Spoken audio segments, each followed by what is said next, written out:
Hello hi all எல்லாம் எப்படி இருக்கீங்க? நாங்கள் நல்லாயிருக்கோங்க. இன்றைக்கி டே எப்படி போணுச்சுன்னா, டே ரொம்ப ப்ளசண்ட்டாகவும் ரொம்ப ஃபாஸ்ட்டாகவும் போகுதுங்க. டேயில் மார்னிங் டிஃபன் பார்த்திங்கனாக்கா இடியாப்பம் தேங்காய் பால். பட் நான் தேங்காய் பால் எடுத்துக்கல, ஏன்னா தேங்காய் பால் வந்து வெயிட் இன்க்ரீஸ் ஆகும். ஸோ நமக்கு தேங்காய் பால் வேணாம். நேற்று வச்ச முருங்கைக்காய் சாம்பார் கொஞ்சம் இருந்துச்சு, அதில் 2 இடியாப்பம் சாப்பிட்டாச்சு. மதிய லஞ்சுக்கு காளான் பிரியாணி தாங்க பண்ணோம். காளான் பிரியாணிக்கு எல்லோரும் யூஸ்வலாக பண்ணுற மாதிரி தான் ஆயில் ஊற்றி ஸ்பைசஸ் சேர்த்து ஆனியன் தக்காளி இதெல்லாம் சேர்த்து நல்லா ஃப்ரை பண்ணி காளான் நம்ம வெட்டி கழுவி நல்லா க்ளீன் பண்ணி வச்சுருக்க காளானை சேர்த்து அதையும் ஒரு 5 நிமிஷம் ஆயில் ஃப்ரை பண்ணிவிட்டு அதுக்கப்புறம் நம்ம சேர்க்குற மசாலா பிரியாணி மசாலா சேர்த்து தேவையான அளவு தண்ணி வச்சு ரைஸ் போட்டு ஒரு 2 விசில் விட்டு பாருங்களேன்.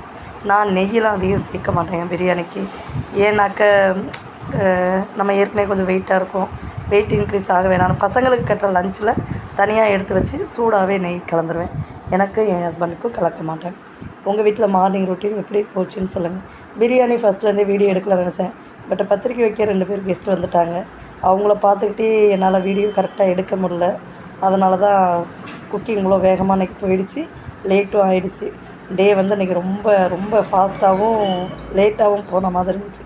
உங்களுக்கெலாம் டே எப்படி போணுச்சுங்கிறத மறக்காமல் கமெண்ட்டில் சொல்லுங்கள். இன்னொன்று, பேஜை ஃபாலோ பண்ணாதவங்க ஃபாலோ பண்ணிக்கிங்க, நம்ம சேனலை சப்ஸ்கிரைப் பண்ணாதவங்க சப்ஸ்கிரைப் பண்ணிக்கிங்க. உங்களோட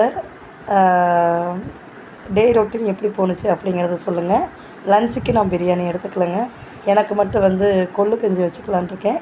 ரெசிபி ஷேர் பண்ணுறேன், மறக்காமல் ஃபாலோ பண்ணிக்கிங்க. 45 டேஸில் வெயிட் லாஸ் ஆகலான்னு பார்ப்போம்.